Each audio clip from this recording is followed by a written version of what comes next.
This is a major development today. The website BuzzFeed News is closing down. Surprise to many people, the company CEO says it will lay off 15% of its total staff across the company. He said BuzzFeed will focus its news coverage on its subsidiary site, HuffPost. And Facebook's parent company, Meta, is beginning to pay out pieces of a $725 million settlement stemming from multiple lawsuits relating to privacy concerns. Now, it's unclear exactly how much individual payouts will be, likely to be very small, but Meta is denying any wrongdoing.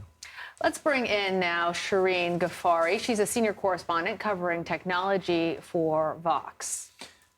So, Sharin, we know that you actually used to work for BuzzFeed Video, and we booked you before this news developed. So tell us how you're reacting to the news, also considering that BuzzFeed News had some major scoops during its time, including winning a Pulitzer Prize for reporting on the detentions of Muslims in China. So how surprising is this news to you? Well, yes, it's a tough news day because BuzzFeed News employed a lot of very talented journalists and had an exceptionally strong investigative desk.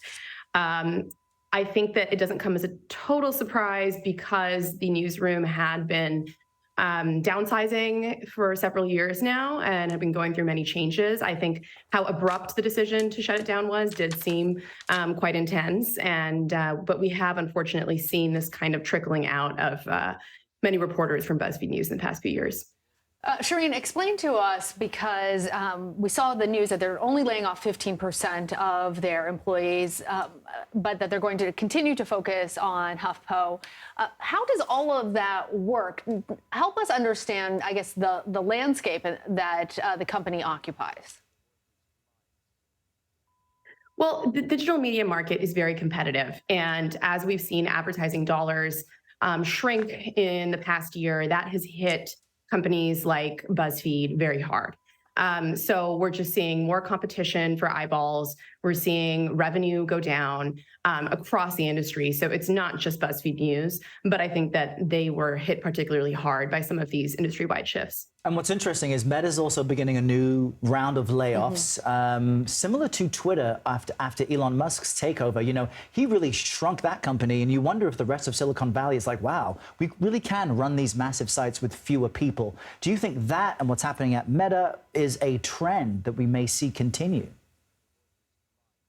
Absolutely. I think many more leaders in Silicon Valley than they're willing to admit publicly are privately looking at what's happening at Twitter and across the tech industry right now, especially these companies like Google and Meta that for nearly 2 decades have had unstoppable hiring and growth and are now running with far fewer people. And I think Twitter has been the most extreme example of that. But I just want to highlight, Sharin, would you say the quality of Twitter has declined as well? Because the site is not the same, in my opinion, since all these changes. Absolutely. I mean, we've seen an uptick in the number of outages and bugs. Just last week, tweets that were meant to be private were actually being publicly shown in some cases. So we're seeing some pretty fundamental breakdowns of the site. And then I think we're also seeing that reflected in both the advertising dollars spent on Twitter as well as the outside metrics. I've been tracking third-party estimates of this, and every estimate I can find says that web traffic has been down by as much as over 7% in the last month. Sharin, our viewers may have seen notifications like I did today about the Facebook settlement and that you may be now eligible for your share of it. We know that Meta is going to begin divvying out the settlement money.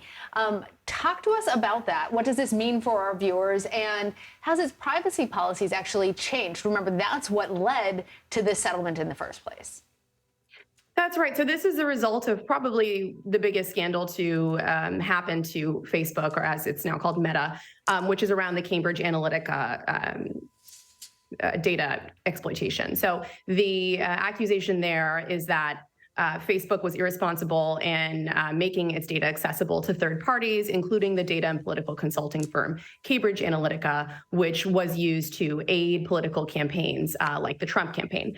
And so now, several years later, we're seeing finally kind of the end result of that in this class action settlement. And what it means for Facebook users is that if you use Facebook between 2007 to December 2022, you can apply to get a share of this claim. So tell your parents and your grandparents, because I feel like it's the only folks left on the website. But that's just me, Sharin Ghaffary. Thank you very much for joining us from San Francisco today. Thank you.